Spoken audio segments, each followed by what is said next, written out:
আসসালামু আলাইকুম দর্শক, মাই ফার্স্ট কবুতর ব্লগ চ্যানেলের আজকের ভিডিওটি তাদের জন্য খুবই গুরুত্বপূর্ণ। প্রিয় দর্শক, আপনারা যারা পাটের ব্যবসা করে থাকেন, প্রিয় দর্শক, মাই ফার্স্ট কবুতর ব্লগ চ্যানেলে আজকের ভিডিওর মাধ্যমে আপনাদের জানিয়ে দেওয়া হবে বর্তমানে বাংলাদেশের পাটের বাজার দর কেমন চলছে। প্রিয় দর্শক, আমাদের সংগৃহীত তথ্য মতে পাটের বাজার দর উত্তর বৃদ্ধি পাচ্ছে। অর্থাৎ আজকেও পাবনাতে পাট বিক্রি হয়েছে ৩৫৩০ টাকা পর্যন্ত সর্বোচ্চ। তারপরে একটা রেঞ্জ আমরা এর আগে দেখেছিলাম যে ৩২ থেকে ৩৩০০, তারপরে ৩৩ থেকে ৩৪০০, এবং আজকে আমরা যেটা দেখলাম যে এর আগে ৩৪ থেকে ৩৫০০, এখন ৩৫০০ প্লাস। তবে বেশিরভাগ হাটগুলো থেকে যদি তথ্য আপনি সংগ্রহ করেন, সেখানে কিন্তু ৩৪ থেকে ৩৫০০ টাকার মধ্যে ভালো কোয়ালিটির পাটগুলো বিক্রি হয়েছে। আবার কোন হাটগুলোতে ৩৩ থেকে ৩৪০০ টাকার মধ্যে হাই কোয়ালিটির পাটগুলো বিক্রি হয়েছে।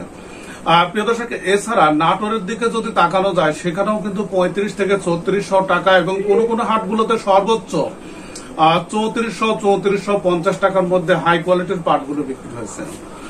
প্রিয় দর্শক, ফরিদপুরেও কিন্তু ৩৫ থেকে ৩৪০০ টাকার মধ্যে হাই কোয়ালিটির পাটগুলো বিক্রি হচ্ছে। প্রিয় দর্শক, তার মানে এর দ্বারা কিন্তু বোঝা যায় যে বাংলাদেশের হাই কোয়ালিটির যে পাটগুলো আছে তার বর্তমান যেটি বাজার দর সেটি ৩৪ থেকে ৩৬০০ টাকার মধ্যে, এবং লো কোয়ালিটির যে পাটগুলো সেগুলো ২৮ থেকে ২৯০০ টাকার মধ্যে বিক্রি হচ্ছে। দক্ষিণ অঞ্চলের যে পাটগুলো আছে সেগুলোর বাজার দর সবসময় কম থাকে, তারপরও সেখানে ৩৩৫০ টাকা পর্যন্ত হাই কোয়ালিটির পাটগুলো বিক্রি হচ্ছে। প্রিয় দর্শক, এছাড়া রাজশাহী অঞ্চলের পাটগুলো ৩৩ থেকে ৩৪০০ টাকার মধ্যে বিক্রি হচ্ছে। উত্তর অঞ্চলের যে জেলাগুলো আছে প্রত্যেকটা জেলাগুলোতে কিন্তু ৩৩ থেকে ৩৪০০ টাকার মধ্যে হাই কোয়ালিটির পাটগুলো বিক্রি হচ্ছে। তবে প্রত্যেকটা জেলারই কোন হাটগুলোতে আবার বাজার দরটা কিছুটা কম, অর্থাৎ ৩২ থেকে ৩৩০০ টাকার মধ্যে।